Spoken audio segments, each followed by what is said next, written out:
Welcome to the Second Reading Podcast from the University of Texas at Austin. The Republicans were in the Democratic Party because there was only one party. So I tell people on a regular basis, there is still a land of opportunity in America. It's called Texas. The problem is, these departures from the Constitution, they have become the norm. At what point must a female senator raise her hand or her voice to be recognized over the male colleagues in the room? And welcome to the Second Reading Podcast for the week of July 11th. I'm Jim Henson, director of the Texas Politics Project at the University of Texas, and I'm joined by my colleague, Josh Blank. Welcome back to town, Josh. Thank you. This week, we'll talk about the aftermath of the mass shootings in Dallas and how, inevitably, this aftermath is intersected with politics in the country and especially here today in the state. Now, before we dive into these politics, we should say that our condolences go out to the families of all the victims in Dallas. This was a really horrific incident, and people are still actively coping with it as we record this. The president is in Dallas for the memorial for those who were killed. That said, today we want to think about the political context in Texas of these sad events. Though everybody probably knows at least something from the media about this, let's start with a recap of these events. Right. I mean, the events in Dallas really were the cap to what could describe as a pretty horrific week in America. And it started on Tuesday when in Baton Rouge, police officers responded to a call about a man who was selling CDs outside a convenience store who had apparently threatened someone with a gun. So two officers responded, an altercation ensued, and Alton Sterling ended up being shot and killed in the ensuing incident, which, as was becoming more and more increasingly common, this was all captured on videotape. Then on Wednesday, in Minnesota, Philando Castile was shot and killed during a traffic stop, with the immediate aftermath being streamed by the passenger on Facebook. Yeah, and this was in the area kind of between Minneapolis and St. Paul in Minnesota. Right, and these were we're sort of we keep saying the term we're getting desensitized to these things, but if you happen to watch either of these videos, they're horrific. They're horrific events. So then on Thursday, 5 police officers were shot in Dallas during what was widely described as a very peaceful protest of sort of these and other incidents by Black Lives Matter movement individuals, other activists, in what just sounded like utter chaos. Basically, yeah, five people killed, 7 injured, seven other police officers injured, a couple of civilians as well. And again, all of that captured in lots of pieces of video and a very chaotic scene in Dallas, to say the least. Right. So those are the events that happened last week that led to a fair amount of political response. Now we're going to focus on this piece, right? Right. And again, there are a lot of different things, both politically, non-politically, you could talk about. But we want to start by talking about how the political leadership in Texas responded. Governor Abbott was actually out of town. He was in Jackson Hole preparing for the Republican Governors Association meeting, which is a big political confab for Republican governors, a very high-profile event. When this happened, there's a little side story with Governor Abbott having become injured. He received some burns from some hot water that were apparently pretty severe on his lower legs and feet. But nonetheless, Governor Abbott was notified of this and flew back to Dallas and wound up making a pretty widely publicized statement on this. Let's roll that sound and talk a little bit about that.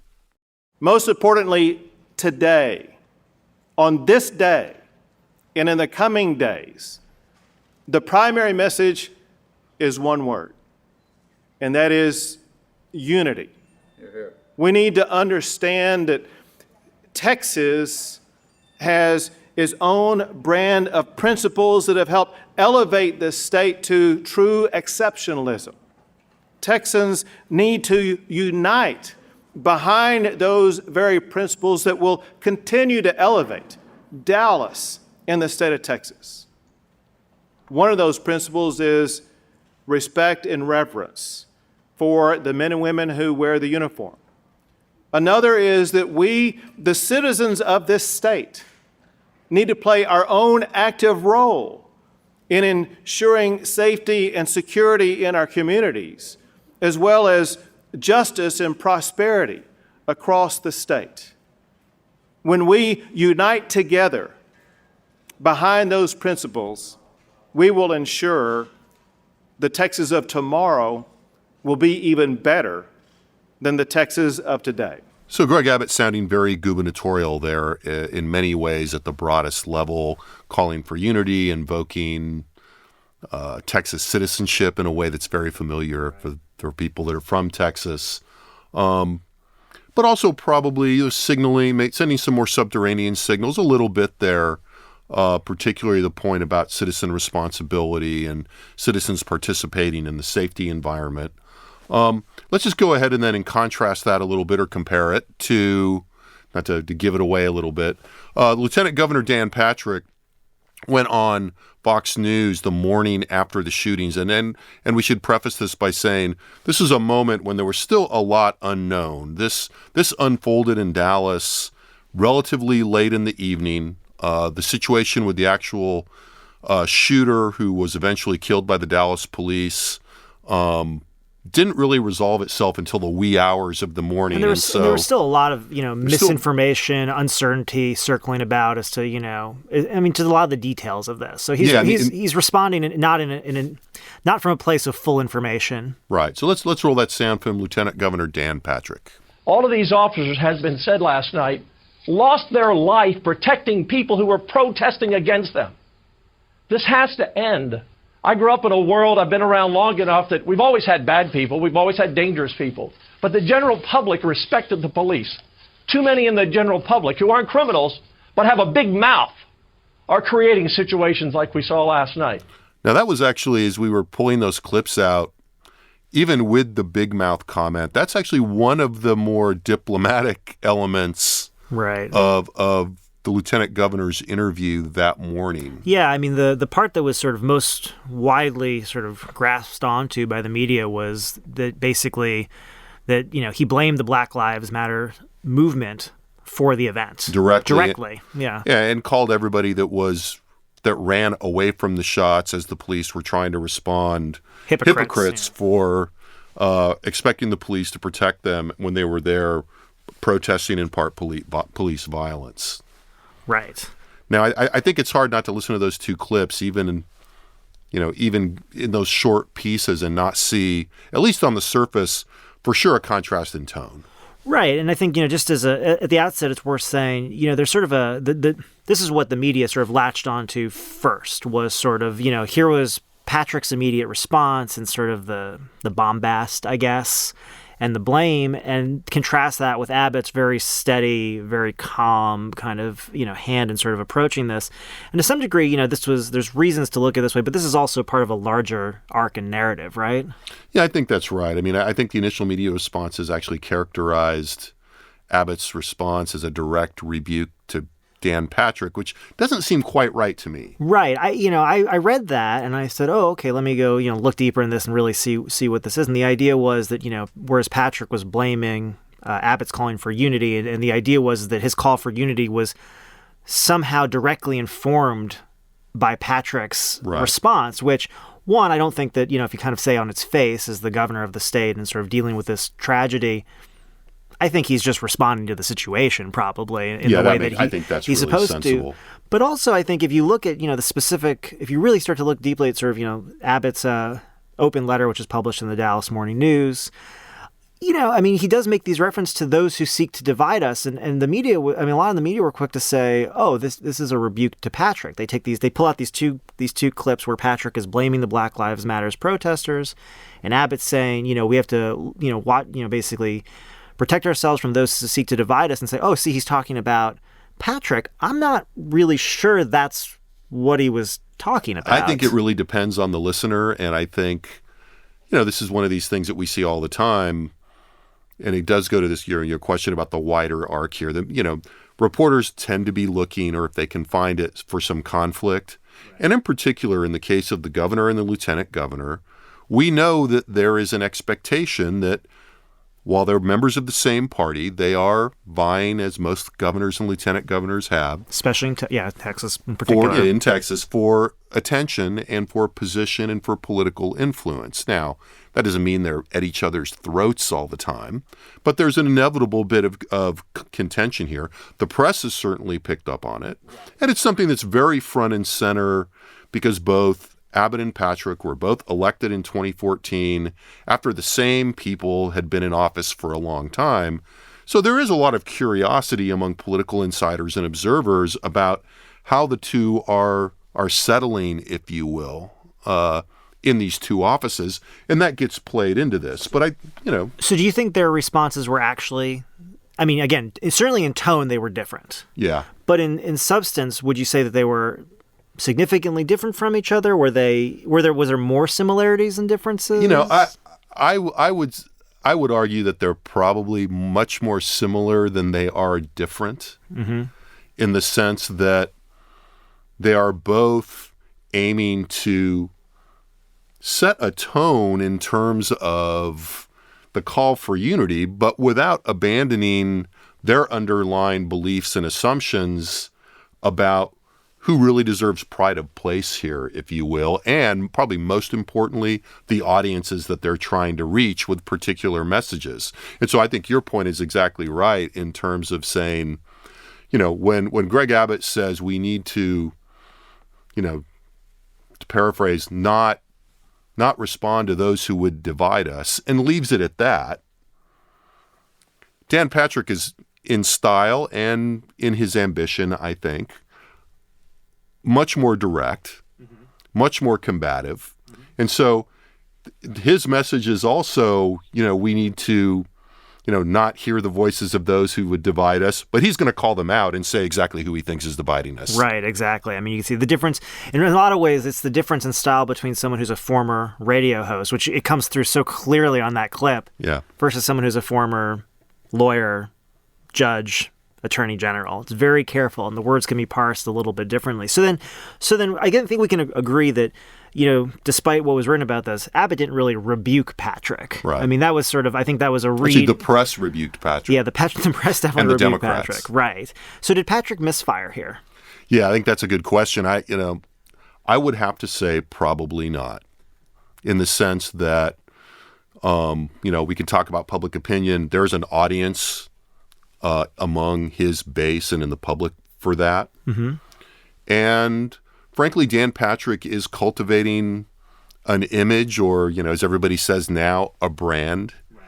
And his brand, as you say, is rooted not in traditional lawyerly politics to some degree, but in a more raw brand of politics that really does reflect his rise from talk radio. Right. So I was mentioning public opinion. I mean, I think that's right. Don't you think the public opinion, if you start drilling down, is out there for this, an audience? Isn't there an audience for this? Yeah, definitely there is. So, we've asked about sort of issues of discrimination. We've actually asked specifically about institutions in society, including the police. And what's interesting is, there's some stuff that's sort of interesting because it's not interesting in some ways, right? So when we asked about, you're gonna have to explain that. Yeah, I know, because it's sort of obvious. I mean, when we asked about it, it wasn't necessarily obvious, but it's becoming more obvious. So we asked about to rate sort of your favorability towards institutions in society.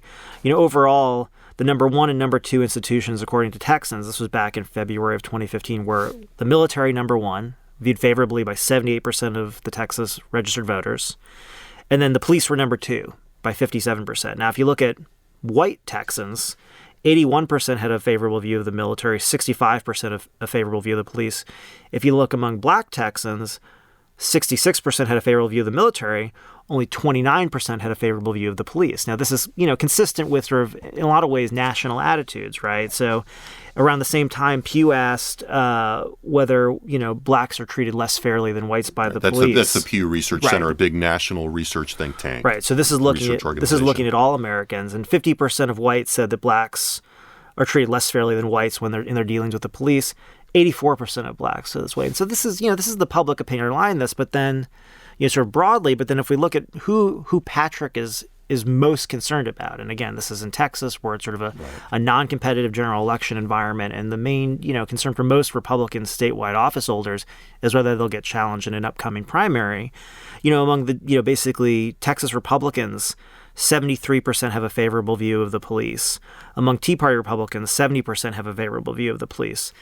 Additionally, when we look at, attitudes towards groups in society and the amount of discrimination they face, so if we look at a range of groups, Christians, Muslims, whites, blacks, Hispanics, men, women, gays and lesbians, transgender individuals, I think that's everybody that we asked. There may be. Yeah, I feel like we're missing somebody, but it's okay. Okay. I mean, there are a lot of people on that list. Right. I don't have it in front of me. But if we asked which is the most discriminated group in society, and this was asked just in June of this year, among Republicans in Texas, the number one group was Christians.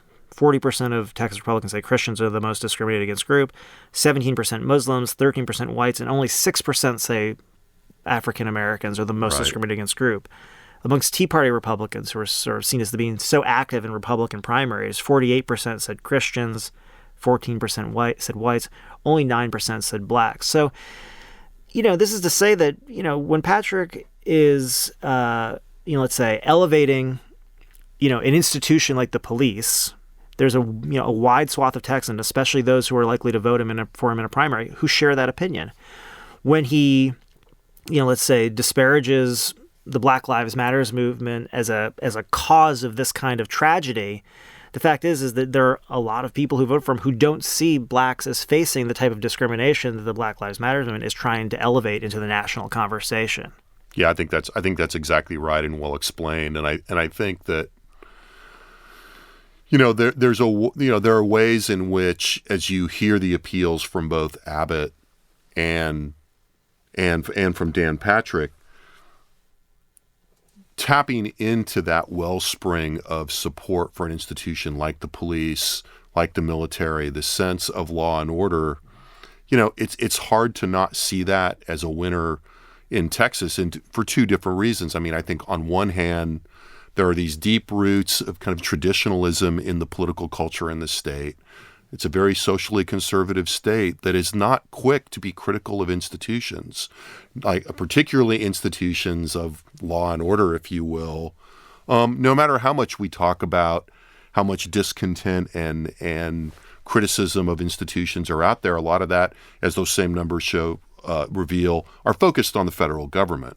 So there's that piece, and that's almost like the structural foundation of people's attitudes and in the culture out there. Then there's also things that are much more current. I mean, right now, we're going through a presidential election and there's a national dialogue going on. You were talking about when we started how last week felt so chaotic and so disruptive to people. Mm-hmm. And, I've had people asking all weekend as we've talked, does this feel like the 60s again? Is it 1968? I mean, I talked to a reporter at The Statesman who was really trying to talk that up.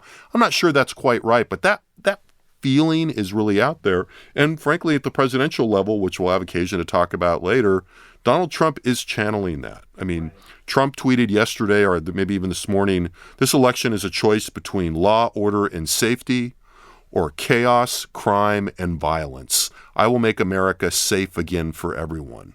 So Dan Patrick's channeling of that anxiety and those vast differences in attitudes between different groups, racial groups, partisan groups, is really out there and in the air and shaping people's attitudes. And we should really underline as we close out on time, there were a million things we could have talked about in this. Yeah, I should say if as you're sort of reacting to these events and it feels chaotic and complicated. I mean, I think that's because it is. Right.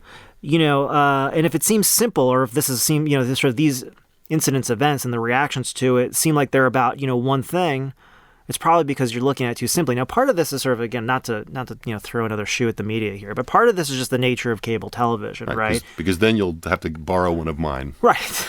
Yeah, they're bigger. The thing is, I mean, we're coming on here and we're talking about the political response. I mean, we've chosen to look at a very narrow focus here because our interest is contemporary Texas politics, right? But that's only one thing we could have talked about, right? We could have talked about the relationship between the police and the citizens they protect and serve. We could talk about, the legacies of slavery in this country. We could talk about the criminal justice system and its successes and its failures, right? We could talk about the psychology of stereotypes, bias, and prejudice at an individual, a group, or a mass level. We could talk about gun rights and gun control. Right. It's a big, complicated thing with a bunch of with a bunch of factors feeding into it. And the truth of the matter is, though people talk about a pause in these things and a pauses to reflect and be said, there really aren't any pauses anymore. I mean, some people are more restrained than others at given times, but the velocity and the volume of the things of people taking to Twitter, taking to Facebook, taking to the various forms of cable television, to whatever form of media, social or otherwise you listen to, it just floods you with points of view and trying to draw your attention to one thing. I think it's important for people it's a kind of media consumption 101. If somebody seems to really be focusing on one thing, it's probably for a purpose other than to merely enlighten you. Right. I mean, that's the thing. Everybody has, sort of their own, cause and angle on these things. And honestly, I mean, the fact is, we could have spoken about any or all of those things, but we could speak about it for hours, days, and people have been talking about these things and writing about them for, decades, if not centuries, for some of these issues. And so this is an extremely complicated thing that's hard to understand. But, you sort of take it one block at a time and kind of start to see what are the connections between these elements, and you can start to kind of see that, this is complicated. This isn't, I mean, I think I think you're bringing up Trump is a good point. I was sort of, I'm internally reacting to that tweet. You hadn't seen that yet, had you? No, I hadn't seen it. And internally reacting to that tweet, it's like, how? Yeah. Right? Well, and it's also for those of us that are, But this would be older. true. But this is true to anybody. I mean, this is true I to think Clinton's that's right. response. This isn't a partisan, sort of how. This is just a how, because this is a really, really complicated set of issues. Yeah, and I'll be like Dan Patrick and say how old I am and how much I've seen, and it's one of those instances where that much as I've been resisting this 1968 comparison because I don't think it's quite right for a lot of reasons. But the sense of disruption and the sense of law and order versus chaos really is reminiscent of Richard Nixon and the 68 presidential campaign, the appeal to the silent majority, all of which are things we'll have a chance to talk about in future podcasts. So with that, we will close it out and we will see you next week. Thanks for listening. The Second Reading Podcast is a production of the Texas Politics Project and the Project 2021 Development Studio at the University of Texas at Austin.